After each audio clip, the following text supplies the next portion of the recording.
it's great to see you. Congratulations. Brilliant album.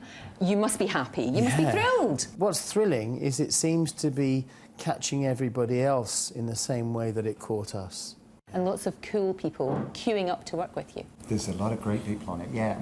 John Frusciante was the first guy to play. He's a guitarist with the Red Hot Chili Peppers, or he was.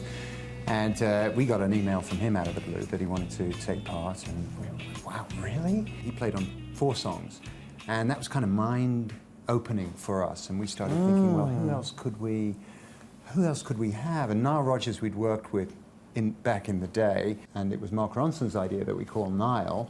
Niall came in and played with us for a couple of days. Fantastic. And are you very, very happy with it? Because I know you took your time with this one. It had to be right. Yeah, I call it the No Half Measures album. You know, we just... Well, I mean, after we spent a year... And I know people must think, what? They spent a year on that?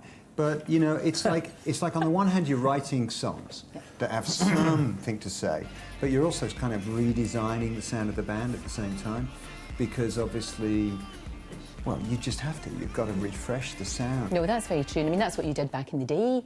I mean, it was crazy back then, though, wasn't it? One of the things I think we've come to recognise about the 80s music scene, certainly when we first started, was that nobody was doing the same thing. The one thing you had to do was find something different. Otherwise, it just wasn't any good at all. So I'd sing a vocal line, and either John or Nick would say, no, it sounds too much like Bowie, try something else. You know, it's like that.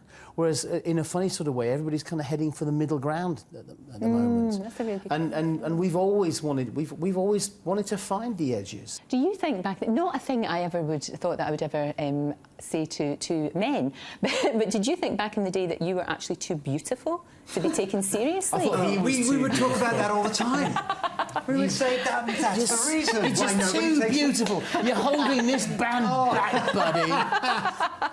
No, but do you know what I mean? Because you looked gorgeous. And the whole look was gorgeous. And look at that face. I mean, it fits into everybody's photo album, doesn't it? It's gorgeous. They're perfect. Gorgeous. But do you know what I mean? People somehow they were almost just seeing the image and not sometimes listening to the music. There was nothing. It was nothing we could do anything about. We weren't going to go to the ugly makeup shop or the ugly clothes shop. Do you know what I mean? Although we did do that a couple of times.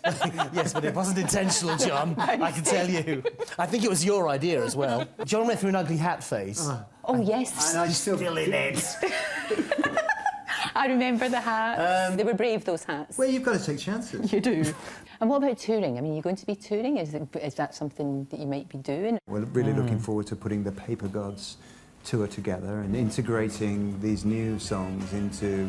Oh, which songs are we going to play from the catalogue, and how are they going to...